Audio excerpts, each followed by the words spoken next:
പ്രധാനമന്ത്രി നരേന്ദ്രമോദി ദ്വിരാഷ്ട്ര സന്ദർശനത്തിന് ഇന്ന് പുറപ്പെടും.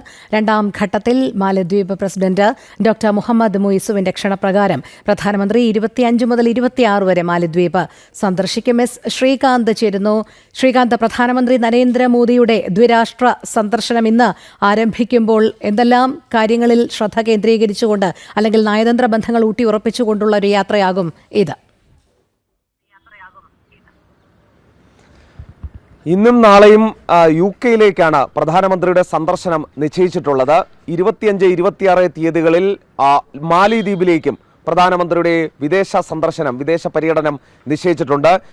ബ്രിട്ടനും ഇന്ത്യയും തമ്മിൽ സ്വതന്ത്ര വ്യാപാര കരാർ ഒപ്പിടാൻ തീരുമാനം ഏകദേശ ധാരണയായിട്ടുണ്ട് എന്നുള്ളതാണ് നമുക്ക് വ്യക്തമാകുന്നത്. അത് മാത്രമല്ല, ഖലിസ്ഥാൻ തീവ്രവാദികളും അനുബന്ധ സംഘടനകളും ഉയർത്തുന്ന ഭീഷണി അത് ഇന്ത്യയുടെ മുഖ്യ അജണ്ടയായിരിക്കും എന്നുള്ളതും ഇതിനോടകം തന്നെ വ്യക്തമായിട്ടുണ്ട്.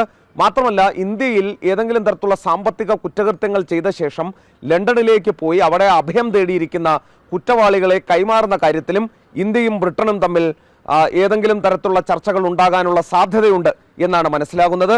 റഷ്യയിൽ നിന്നും എണ്ണ വാങ്ങുന്നതുമായി ബന്ധപ്പെട്ട് സ്വാഭാവികമായും ആശങ്ക ബ്രിട്ടൻ ഇന്ത്യയോട് അറിയിക്കും എന്നുള്ളതും ഈ ഘട്ടത്തിൽ വിവരം കിട്ടുന്നുണ്ട്. പക്ഷേ ഇന്ത്യ ഇതിനോടകം തന്നെ നിലപാട് വ്യക്തമാക്കിയിട്ടുണ്ട്.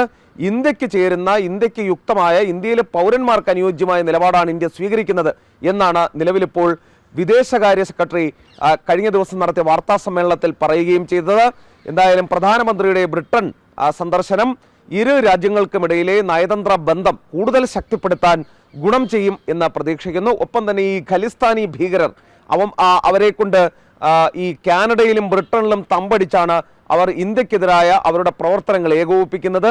ബ്രിട്ടനിലെ ഇന്ത്യൻ ഹൈക്കമ്മീഷന് മുന്നിൽ നിർബാധം, ലണ്ടനിലെ ബ്രിട്ടൻ ഹൈക്കമ്മീഷന് മുന്നിൽ ഇന്ത്യൻ ഹൈക്കമ്മീഷന് മുന്നിലെത്തി നിർബാധം അവർ പ്രതിഷേധം സംഘടിപ്പിക്കുകയും ആക്രമണം അഴിച്ചുവിടുകയും നമ്മുടെ ദേശീയ പതാകയെ അപമാനിക്കുകയും ഒക്കെ ചെയ്യുന്നത് മുൻപ് നമ്മൾ കണ്ടിട്ടുണ്ട്. ആ പ്രവർത്തികൾക്കെതിരെയായിരിക്കും ഇന്ത്യ കടുത്ത നിലപാടിലേക്ക് പോകുന്നത് എന്നും വ്യക്തമാകുന്നുണ്ട്. മാലദ്വീപിലെ കാര്യമെടുത്താൽ അവിടെ നിന്ന് മുഹമ്മദ് മുയിസു ആദ്യഘട്ടത്തിൽ തെരഞ്ഞെടുപ്പ് ജയിച്ച് അധികാരത്തിലേറിയപ്പോൾ ഇന്ത്യയില്ലാതെ ഞങ്ങൾ പലതും ചെയ്തു കളയും എന്നൊരു വീരവാദം മുഴക്കിയിരുന്നു. പക്ഷേ ഇന്ത്യയുടെ കടുത്ത സമ്മർദ്ദങ്ങൾക്കൊടുവിൽ മുഹമ്മദ് മുയിസുവിന് നേരെ തറയിൽ വരേണ്ടി വന്നു എന്ന് വേണമെങ്കിൽ പറയാൻ. നാടൻ ഭാഷയിൽ പറഞ്ഞാൽ ഇന്ത്യയിലേക്ക് എത്തുകയും ഇന്ത്യയുടെ സഹായം അഭ്യർത്ഥിക്കുകയും ഇന്ത്യയില്ലാതെ മുന്നോട്ട് പോകാൻ കഴിയില്ല എന്ന് മുഹമ്മദ് മുയിസുവിന് തന്നെ ബോധ്യം വരികയും ചെയ്തു. അതിന്റെ അടിസ്ഥാനത്തിൽ അദ്ദേഹം പ്രധാനമന്ത്രിയെ ക്ഷണിച്ചു.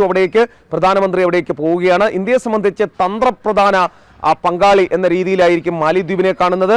കാരണം ഈ കടൽ വഴിയുള്ള ഭീകര പ്രവർത്തനങ്ങൾ, അതോടൊപ്പം തന്നെ ചൈനയുൾപ്പെടെയുള്ള മറ്റ് രാജ്യങ്ങൾ ഇന്ത്യയെ വളഞ്ഞിട്ട് പിടിക്കുക എന്നുള്ള അവരുടെ ഒരു നയമാണ്. അതിനെയൊക്കെ തകർക്കാൻ ശ്രീലങ്കയും മാലിദ്വീപും ഉൾപ്പെടുന്ന മേഖലയിലുള്ള ഈ കടൽ മേഖലയിലുള്ള രാജ്യങ്ങളുടെ പിന്തുണ നമുക്ക് കൂടിയേ തീരൂ. അതും മാലിദ്വീപുമായുള്ള ബന്ധത്തിൽ നിർണായകമാണ്. ശരി, ശ്രീകാന്താണ് വിവരങ്ങൾ നൽകിയത്.